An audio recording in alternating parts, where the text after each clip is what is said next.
Welcome to Tales to Terrify, part of the District of Wonders network. Featuring Starship Sofa and far-fetched fables, everyone has a story in the District of Wonders. Come and find yours.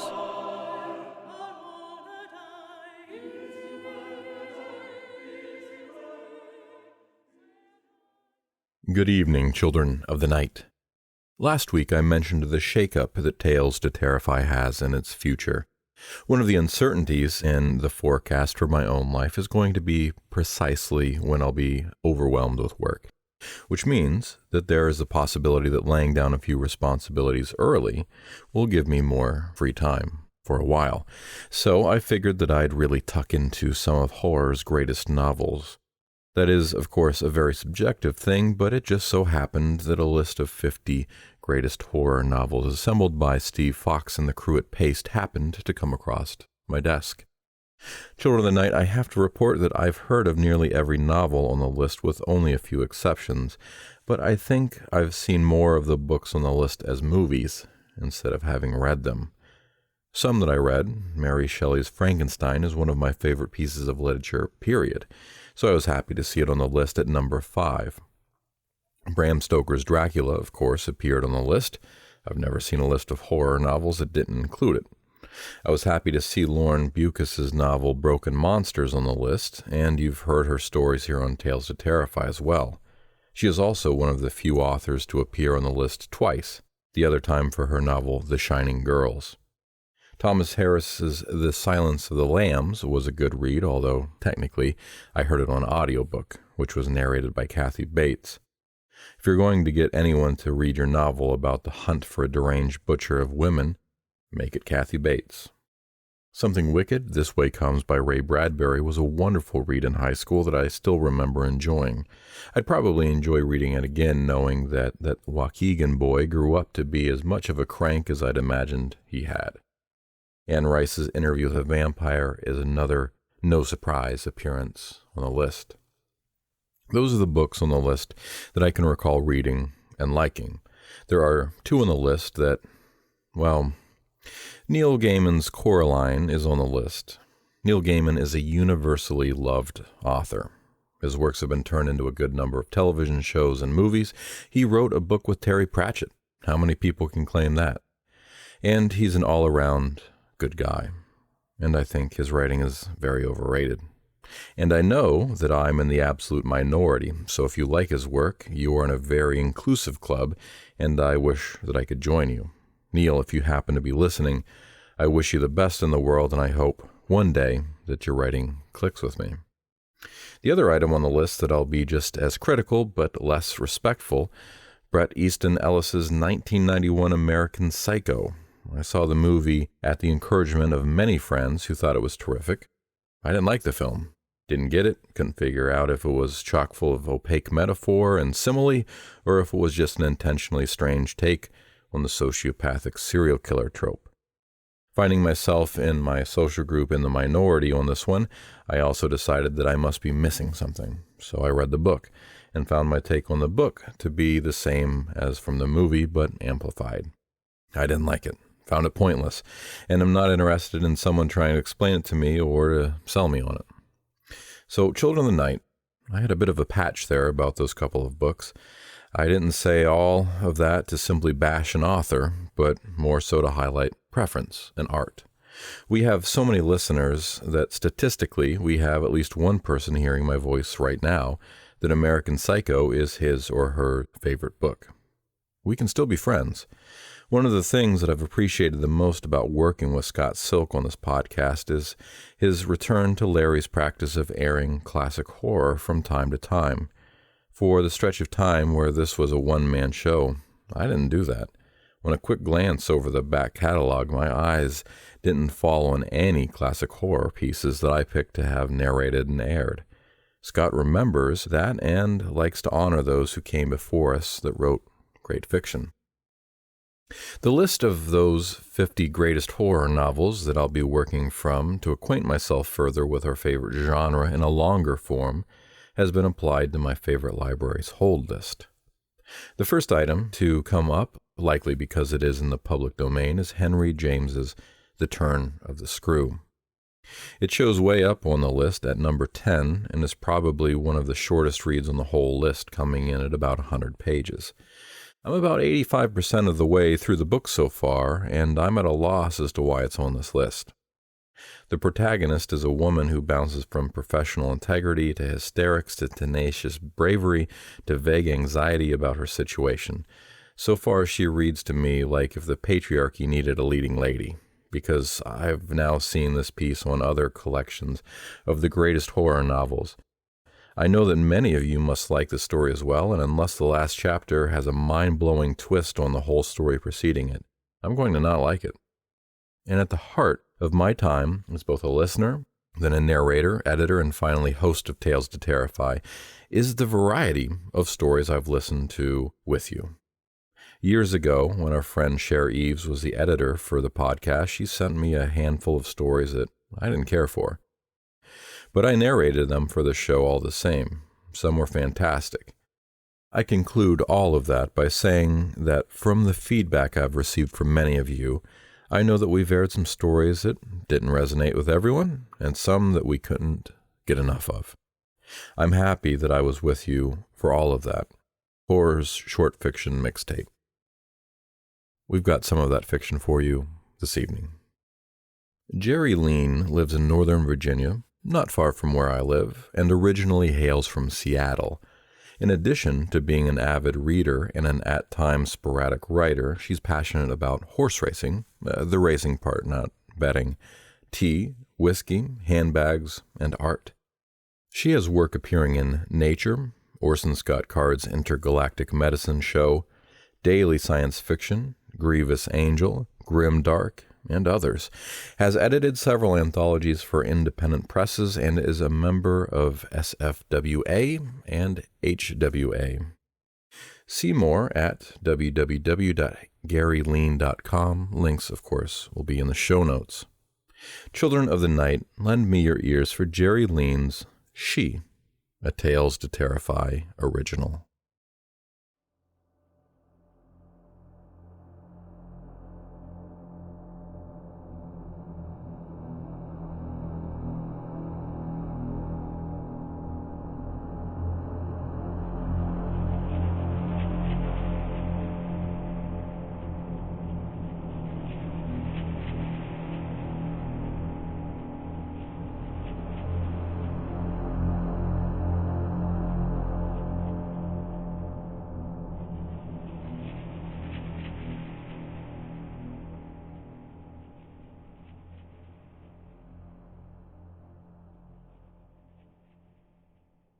I was born in this laboratory.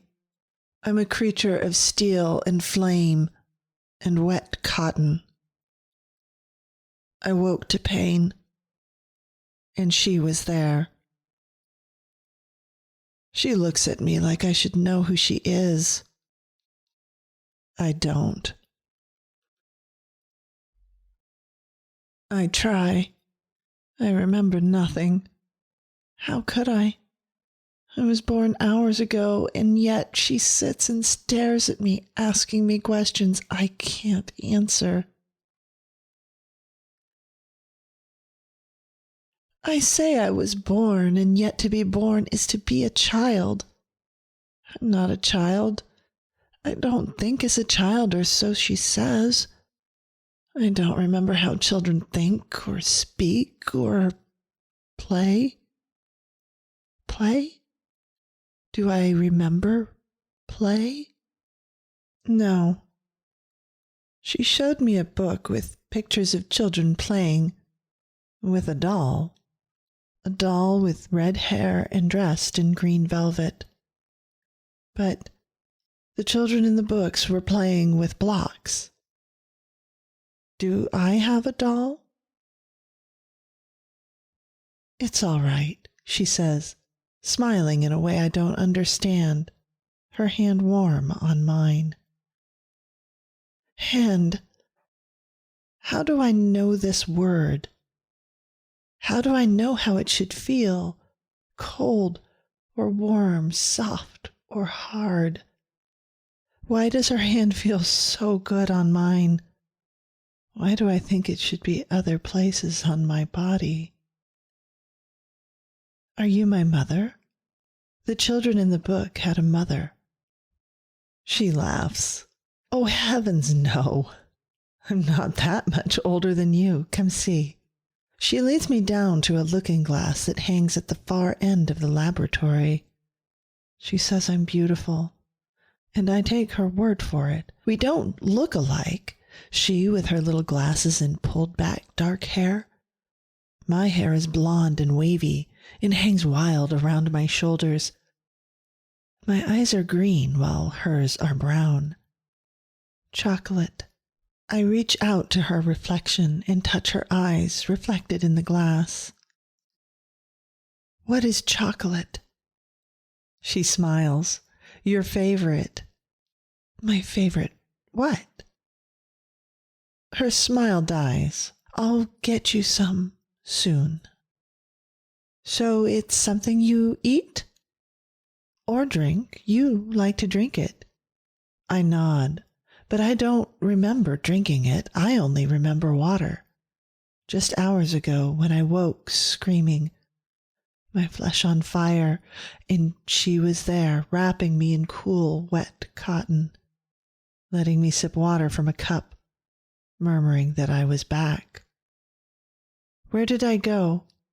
Would one not have to leave to come back? I'm thirsty, I whisper. And I hear an echo of that in my mind. Have I said that before?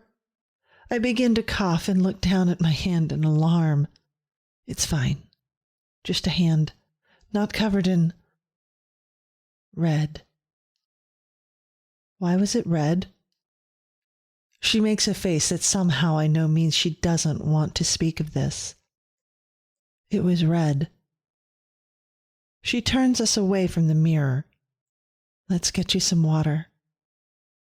I think I hear her add, my darling. So I ask, am I? She turns, your darling? The words are familiar, like her hand, like the expectation of blood. Yes, red is blood, blood on my hand, on the handkerchiefs, on the bedclothes. Oh. She pushes me into a chair, hurries to the pitcher and pours more water. The sound is so familiar. I close my eyes and feel the soft touch of bedclothes, hear her gentle murmurs as she pours soothe on me. You've done this before. Yes. She holds the glass for me, and that, too, is familiar. Always, she whispers. I will always do this for you. I wake in a bed this time. She's sitting in a chair by the window, gazing out, and the sunshine lights up her hair, giving it a red tinge. Like the doll. Why do I remember a doll? She put me to bed in this room last night, tucked me in and kissed me on the forehead. Sleep well, my dearest, she said, and then she handed me a glass of water. Water that tasted strange, but strange in a way that I know. You drugged me. I struggled to sit up, and she's at my side in an instant. Only because you were fighting sleep and your body desperately needed to rest. You've been through a lot. I frown. What could I have possibly been through? I was just born. I look around the room and see a doll sitting on a low dresser. The doll. She brings it to me. Do you like it? It's mine. I say this and I know it. Somewhere in the deepest part of me, even though it makes no sense. She smiles. Miranda. That's her name. I touch the doll's red hair and trail my finger along its porcelain cheek. Then I look at her and ask, what's my name? Isabel. She says it with such emotion, heavy and dark, but her eyes are so soft. What's your name? Mary. She takes the doll from me. Let's put this back where it's safe. Is it not safe with me? Of course it is, she says gently. But when she puts the doll down, I see one of its legs flops strangely. She has to fiddle with it to make it sit as it had been. There, safe as houses. That's saying she's said it before. I look down at these buttercream-colored sheets, at the coverlet in cornflower blue. The bed is made of some dark wood, ebony, I think, but I have no idea how I know that. Let's get you dressed for breakfast. It's a big day today. Your first whole day. I slip out of bed and let her help me with the complicated clothing. She names each piece as she slips it on me. Stockings, drawers, chemise, the corset. How uncomfortable this thing is. And she says she is lacing it loosely. Then the bustle, the camisole, and petticoat until, finally, a skirt and bodice. She kneels and puts small boots on my feet, brown, to match the ivory and brown pattern of my skirt. There, aren't you a sight for sore eyes? I touch her cheek beneath her glasses and check to see if her eyes are indeed sore. They don't appear so. The deep brown, chocolate, yes, that is how I cannot help but think of them, seem happy as far as I can tell. And she laughs. I've made all your favorites for breakfast, Isabel. How do you know them? I know everything, dearest. She takes my hand in hers, bends down and kisses them, and my body tingles as I seem to remember her lips in other places. I've memorized every detail. I don't ask how this can be, even though her knowledge seems strange when I myself am not sure of my favorites. I don't ask because she won't give me a straight answer. I know this, if nothing else. I find her in the laboratory after breakfast. She left me to wander the house, and it's huge and somewhat dark. There are no pictures anywhere. No photographs, I mean. There are plenty of paintings scattered around the walls of this place. Then I wondered how I know what a photograph is. I can picture one, a hazy image of Mary and me, taken... When? Is this a memory I have concocted? She's sitting at a steel table, a white cat lying stretched out before her. Is he ill? I hurry over and feel a pang as I look at him. He is. She doesn't stop me from touching the creature, and he sniffs my hand, then rubs his cheek against it. What a sweet animal. He lets out a small cry, and I lean down. What is it? He licks me, his scratchy tongue making me laugh, and I say, Snow, stop it. How do I know his name? I look up at Mary, and she closes her eyes for a moment. Snow's sick, Isabel. What's wrong with him?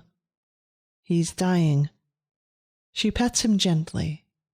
I can fix him. You can help me. But he's dying.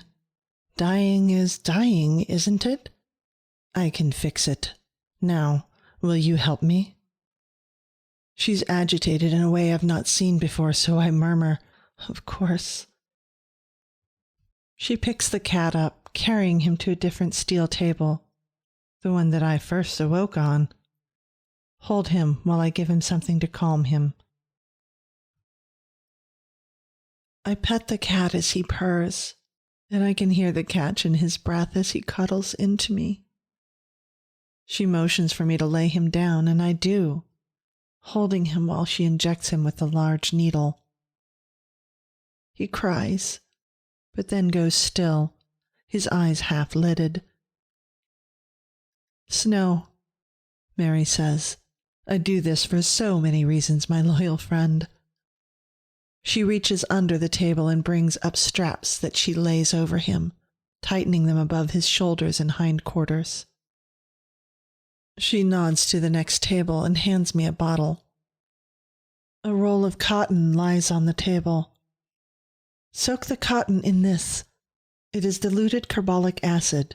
We will need to cool him once this is done and relieve his pain. I put the cotton in a small bowl and pour the liquid over it. The smell is familiar. It was what she wrapped around me when I woke to fiery pain. Move back, Isabel. I step to the other side of the table and watch as a clear glass covering, like the top of a cake dish, goes over Snow. Mary walks to the wall, pulls down some large switches, and sparks begin to fly inside the glass container. Snow screams. He moves, but not much. Clearly, whatever she's given him prevents him from getting up, but not from making it known that he's in pain. I close my eyes, suddenly assailed by the memory. Fire through my whole body, and the pins and needles feeling of a limb gone to sleep, only all over and so many times worse. Pain, and pain, and pain, and then this whimpering silence. Snow, I say, and my voice comes out as a sob. Let me help him. She flips the switches back, the sparks die down, and the clear box lifts off the poor creature. He's moaning, a low, horrible sound. I think I remember that sound. Did I make that sound? I grab the bowl, pull out the soaked cotton, and lay it over him, winding it around his body when he ceases to struggle, when he lays his head back, and the horrible keening stops. My dearest boy, I murmur as I work, all will be well. I look up and see that Mary is watching me with a look so gentle and full of what? Is that love? Is what I feel for Snow love? Can I feel love? I'm new to this world. I know things I should not, yet I don't know other things, such as why her smile makes me feel safe, why the touch of her hands as she comes to help me and the feeling of her breath on my hair moves me so. She grasps my shoulder for a moment, then goes and gets a strange contraption that fits into her ears, with a small bell-like thing hanging down from the other end. It's a stethoscope. She takes it off and puts it on me, the ear bits sinking slightly in, and she holds the bell against my chest. I laugh at the sound. That's your heart. She touches my cheek, and I hear my heartbeat become louder and faster. I swallow hard, take the earpieces out, and hand her the thing. She puts it on again and listens to multiple parts of Snow's body, then begins removing the cotton. Too little of this carbolic acid treatment and he feels the pain. Too much and it will cause him more. It's a balancing act, getting it just right. She picks the cat up and carries him upstairs, and I follow her. She gestures with her chin to a chaise. Sit. You can hold him. He'll like that. I recline in the chaise and hold my hands out. She gives him to me gently. Then once we are settled, covers us both with a light blanket. Rest, my darlings. What is love, Mary? I gaze up at her, and I imagine my heart begins to beat harder again as she leans down and puts her lips against mine. A soft touch. A short one, too. This, my dear, this is love. She touches Snow on the forehead, rubbing on the bridge of his nose, and I hear him purr.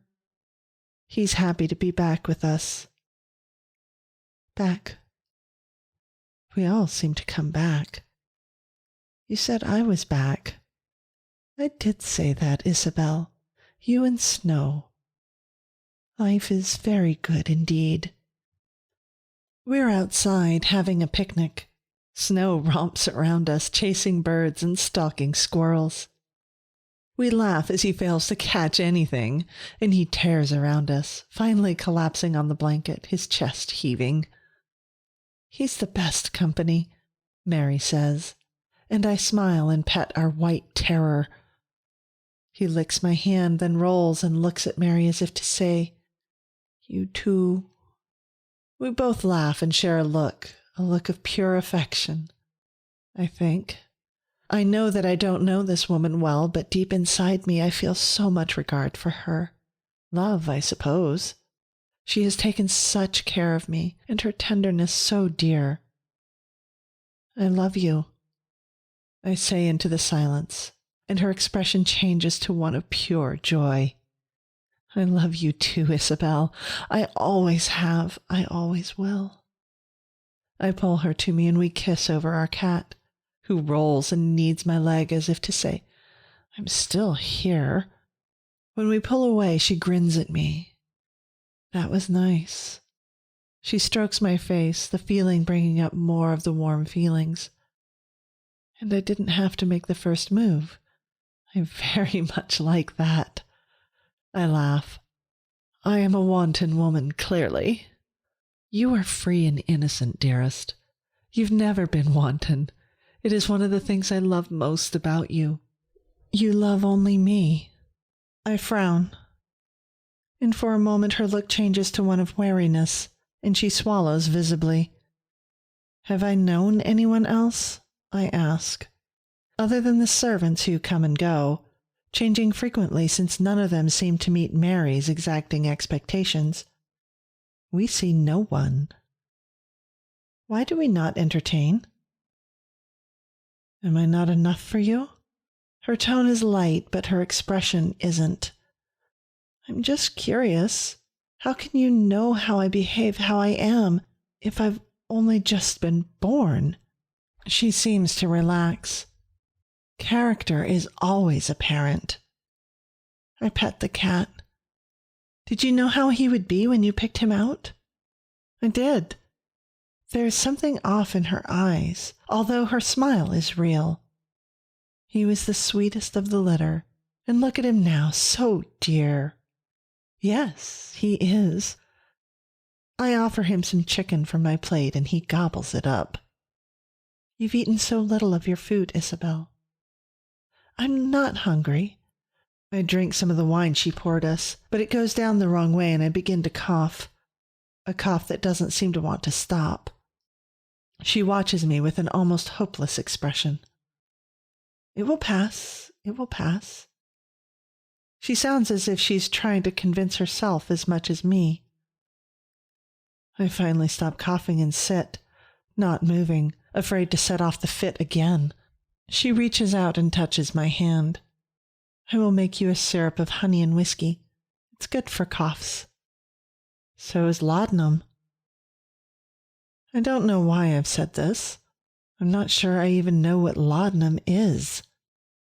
She sighs. "Yes, laudanum's good, but perhaps a bit strong. You just swallowed the wrong way. You don't feel chilled or feverish, do you?" "No." I smile at her. "Are you fatigued?" I laugh. "With you, never." She shoos the cat from between us, and he takes off after a bird he has no chance of catching. Then she eases me down and seems to be waiting to see if I'll cough again. "I'm fine." She slowly begins to touch my body. "Is it all right if I do this?" The feeling is new, but also familiar. The touches, the ones I've remembered since my birth. I can feel a slow fire building. "That fever you mentioned?" I smile. She laughs. "This one is of an entirely different origin." And then she kisses me, while she continues to run her hands up and down to the most amazing effect. My skirt and petticoat are soon up, and I am very noisy as we lie on our blanket.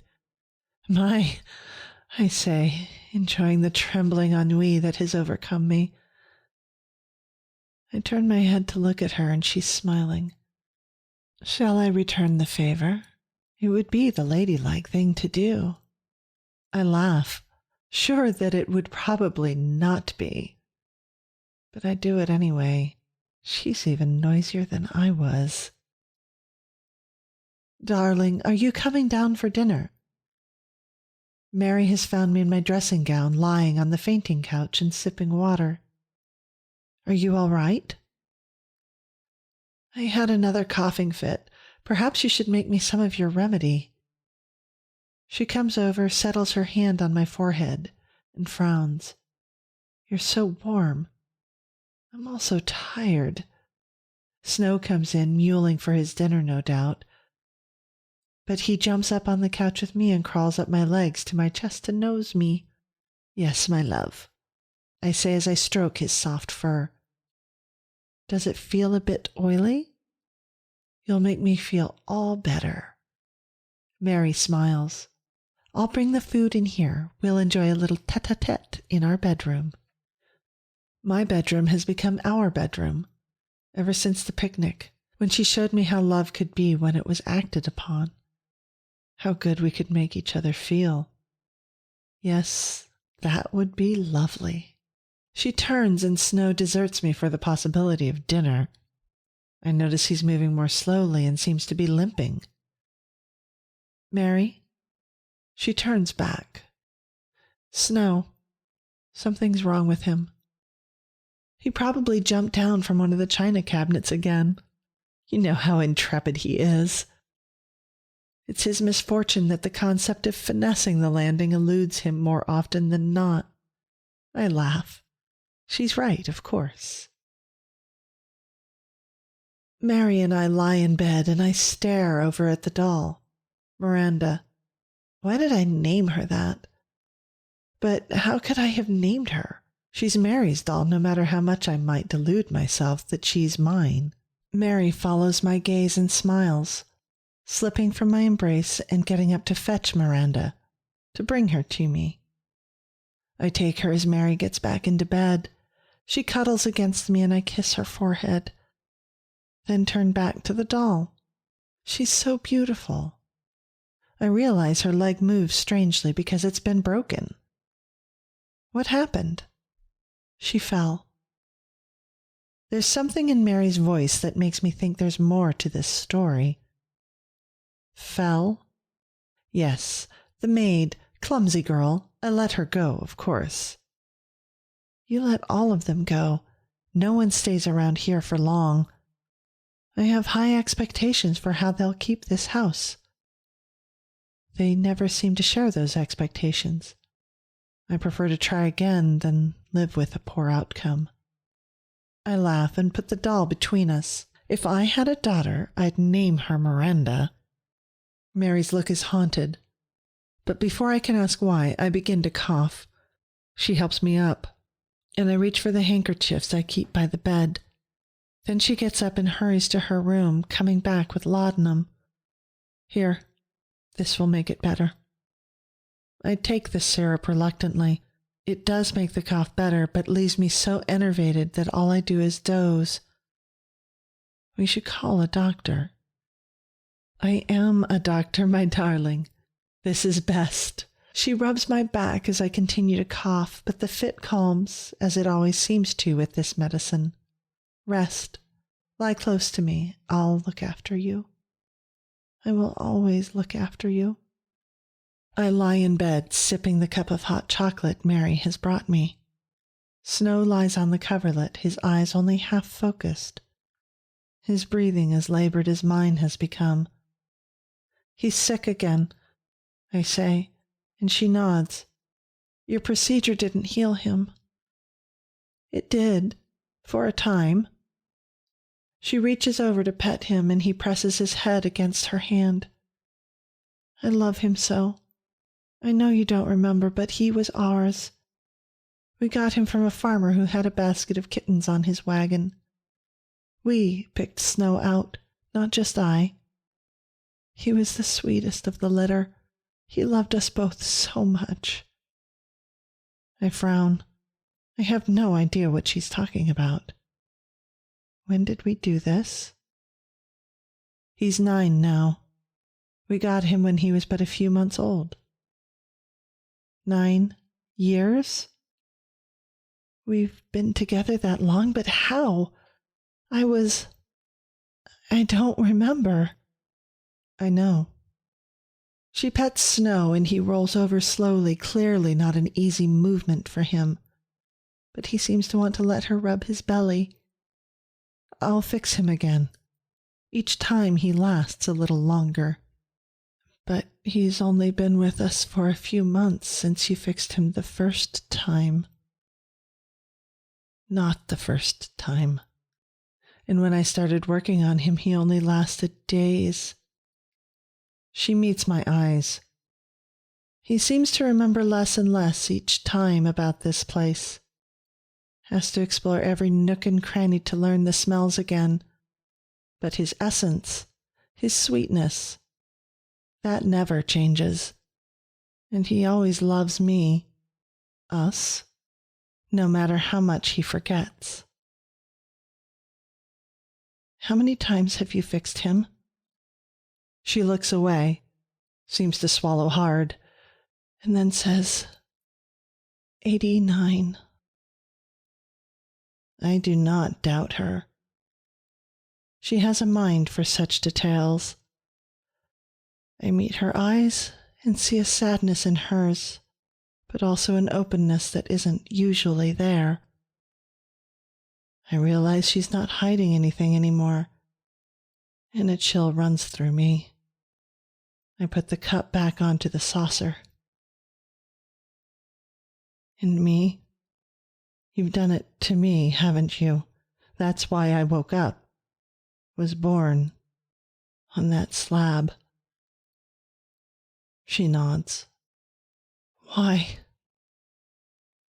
I start to cough again, the racking hurting my sides, but I cough something up into my hand. Blood. It's blood, just like I first expected to see. You have consumption, my darling. You're dying. You're always dying. But each time I get you back, it lasts a little longer, just like Snow. And do I forget more each time? You do. She reaches over and grasps my hand firmly in hers. But you always love me, always, no matter how much you forget.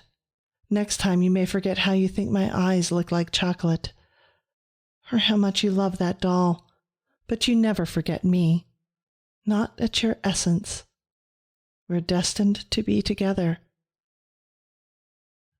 I'm not sure what to say. I gaze down at Snow, then let my eyes go to Miranda, sitting so still, so perfect, except for that leg, never leaving this room, posed and pretty and a prisoner. Mary, you love me. You said so. I do love you. I would do anything for you. She lets go of my hand and pets Snow again. I'll fix him one last time, and he'll be here when you next wake up. But he's the problem, every time, because I cannot resist bringing him back as many times as he needs it. But I have to resist because he's what tips you off, makes you question, makes the days you have between the current waking and the next full of doubt. She leans down, her lips lying on his forehead, and he pushes up into her. I'll let him go after this last healing, so that I can keep you. Me? How much of me is going to be left when you get done? I've lost so much already. I stare at the doll. Did she really fall? No. You broke her. Early on, when you had almost all your memories and you figured out what I was doing, you were angry with me, compared yourself to her, and threw her across the room. It was lucky that she wasn't more damaged. She studies the doll, biting gently into her lower lip. I probably need to get rid of her, too. Mary, I won't let you do this. I'll leave. You can't bring me back if you can't find me. I start to get up, but the room begins to spin. You said that last time, my darling, and the time before that, and the time before that. Once you even managed to get to the stables, but you'd forgotten how to saddle your horse. I caught you before you could leave. I'm your prisoner. You're my love. I stare at her. Her expression hasn't changed, and it's so full of love for me that I reach out to her. If you love me, then don't do this. It's not what's best for me, but it is what's best for us. She looks down, her hand still on poor Snow. And for me. I feel a terrible lethargy coming over me. The chocolate. She has drugged my chocolate. And I see her expression change to one of utmost sorrow. Let me go, I whisper. I'm sorry, Isabel, but I can't. I feel her hand on my cheek, her lips pushing lightly on mine. The same kiss as our first one. How many first kisses have we had? And then the world goes black. I was born in this laboratory. I am a creature of steel and flame and wet cotton. I woke to pain when she was there. She looks at me like I should know who she is. I don't.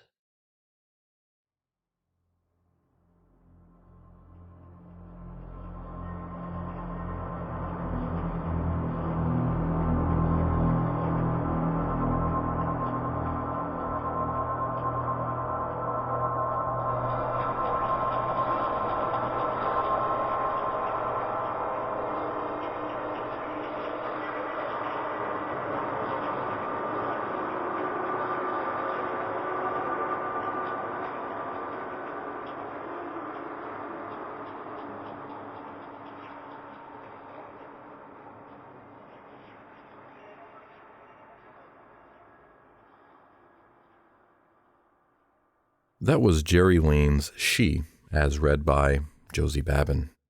Josie has a deep love for all things terror. That is why she chose an abandoned foreclosure as her first home purchase.